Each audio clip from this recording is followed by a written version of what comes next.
Cada vez menos jovens conseguirão comprar uma casa durante a vida. E, simultaneamente, as casas estão ficando mais caras a cada ano. O quê? Mas se ninguém tem dinheiro para comprar uma casa, então, como diabos, eles continuam ficando mais caros? Portanto, a ideia de ser capaz de economizar 20% para o pagamento inicial é quase inimaginável. Sim, o aluguel aumenta, sabe, 1000% sem aviso prévio. Uma casa de família deve ser a base da sua vida financeira. Ela te dá um lugar para morar enquanto acumula patrimônio em um lugar que um dia você poderá chamar de seu. Possuir uma casa com hipoteca de 30 anos é mais barato todo mês na maioria das cidades do que alugar. Portanto, se você puder comprar sua própria casa, você será mais rico agora e mais rico no futuro.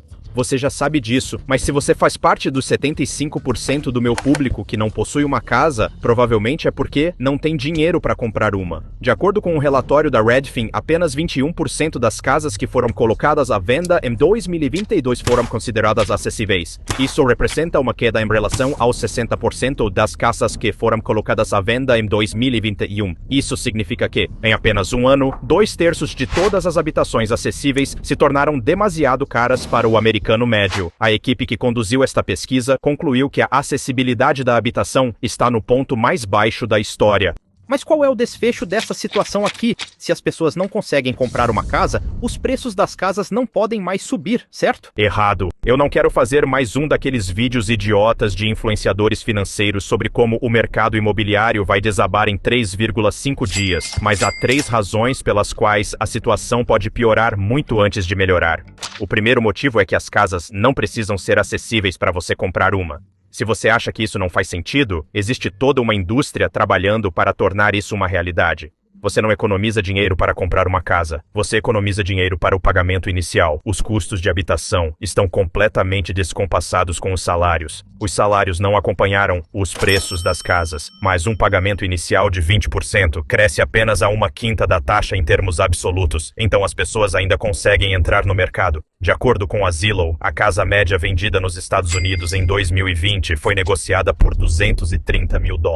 No início de 2023, o preço médio de uma casa era de $330 mil, um salto de $100 mil em menos de 3 anos. De acordo com a Forbes, o americano médio tem um salário de $59 mil antes dos impostos. Depois do imposto federal no FICA, isso deixa eles com um salário líquido de $49 mil. Se essa pessoa média economizasse uma quantidade ridícula de 70% do salário líquido para comprar uma casa, ela estaria igualmente distante do seu objetivo após 3 anos, porque o preço de uma casa média crescia tão rápido quanto suas economias. A casa média ganha tanto quanto uma pessoa média. Os investidores descobriram que o pagamento inicial médio para um comprador de imóvel residencial pela primeira vez foi de apenas 7%, e o pagamento inicial médio para um comprador recorrente, que teve tempo de acumular patrimônio em sua casa anterior, foi de apenas 17%. Se você precisar apenas fazer um pequeno depósito, os preços das casas podem aumentar para muitos múltiplos de sua renda antes que se torne impossível comprar uma casa. Se você só precisa economizar para um pagamento inicial de 7%, então apenas uma taxa de poupança de 10% ao longo de 3 anos de um salário médio o levaria a uma casa média. Você seria mais disciplinado do que o americano médio, mas isso não é impossível com algum sacrifício.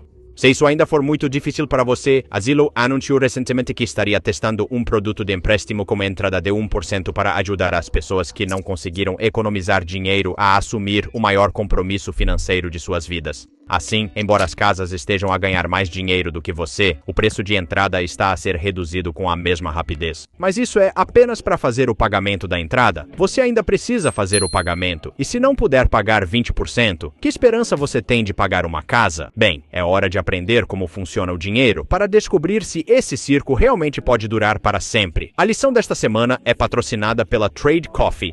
Agora, eu sei que isso pode não ser uma surpresa para a maioria de vocês, mas minha equipe e eu precisamos de muito café para continuar fazendo conteúdo sobre como funciona o dinheiro, como funciona a história e como funciona diariamente. Mas já faz algum tempo que estou com o mesmo café. Na maioria das vezes, apenas bebo o mesmo café chato só para me animar. Mas agora, desde que comecei a usar o Trade Coffee, meu café antigo parece nojento e sem gosto. A Trade Coffee tornou o café emocionante novamente, conectando-me com mais de 450 cafés de mais de 55 torrefadores, incluindo torradas escuras, espresso, blends e torradas raras. Seu algoritmo de correspondência seleciona a combinação perfeita de café para você com base em suas preferências de gosto. Por exemplo, eu prefiro frutado com notas de chocolate, então Trade me combinou com chá de tocador orgânico com visor e ficou absolutamente delicioso. Ganhe um saco de café grátis com qualquer compra de assinatura acessando drinktrade.com e veja como o dinheiro funciona. Com frete grátis, planos personalizáveis e cancelamento a qualquer momento, o Trade está tornando mais fácil descobrir o melhor café. A segunda maneira pela qual as casas podem continuar a ficar mais caras, mesmo quando ninguém tem condições de comprá-las, é porque ninguém as está vendendo. Mas também não temos ninguém a colocar a sua casa à venda só porque tem uma taxa fixa há 30 anos inferior a 3%. Portanto, ninguém quer vender uma casa neste momento, e ainda há muitas pessoas que querem mudar-se. As vendas de casas nos Estados Unidos estão no nível mais baixo em uma década, apesar do crescimento populacional. Uma taxa renovada. Os potenciais vendedores com um empréstimo à habitação não querem vender porque o mercado de arrendamento é ainda mais inacessível e, se mudarem para uma nova casa, obterão um novo empréstimo à habitação com uma taxa muito mais elevada do que a que estão a pagar atualmente. Muitas pessoas já se mudaram durante Covid e outra mudança assim tão rápida seria demasiado perturbadora nas suas vidas sociais e familiares, para além das significativas despesas com juros de novos empréstimos à habitação. O proprietário médio passa 13,2 anos na sua casa. Depois de uma enxurrada de atividades de compra de casas nos últimos 3 anos, mais americanos do que nunca estão acomodando-se nas suas novas casas e têm mais tempo do que nunca antes para considerar vender. Os novos compradores também estão a optar por esperar para realizar suas compras até que as taxas de juros caiam. O número médio de pessoas por domicílio também aumentou recentemente, pela primeira vez em 160 anos, após uma longa tendência de famílias mais pequenas e das pessoas optando por mudar-se para as suas próprias casas. De acordo com a Pew Research, que publicou este relatório, isso ocorreu porque mais jovens adultos estavam a escolher ou serem forçados a viver mais tempo com seus pais para evitar morar num mercado imobiliário inacessível. O mercado ainda está ativo, mas os compradores e vendedores regulares estão a optar por ficar fora até que a mudança para uma nova casa se torne mais acessível. E são as pessoas que restam que são a terceira razão pela qual isto pode durar mais tempo do que pensas. Existem 3 grupos ainda em jogo. O primeiro grupo são os compradores a dinheiro que ganharam dinheiro com a venda de sua antiga casa e desejam comprar uma nova. Se tu eras um boomer que comprou a tua casa na década de 1970 por 3 centavos e agora desejas reduzir o tamanho, agora é o momento ideal para aproveitar o mercado. Quando os preços são mais altos, a diferença entre uma casa independente para uma família e uma propriedade menor é maior, dando-lhe mais dinheiro para viver. O segundo grupo são aquelas pessoas que estão a mudar de estado. Moradias inacessíveis estão a expulsar as pessoas das cidades caras em todo o país. Provavelmente preferirias ficar na tua cidade natal, mesmo que tivesses um trabalho que pudesses fazer em qualquer lugar. A proximidade com amigos, familiares e comodidades familiares é a razão pela qual as pessoas vivem, em média, apenas 29 quilômetros de sua cidade natal.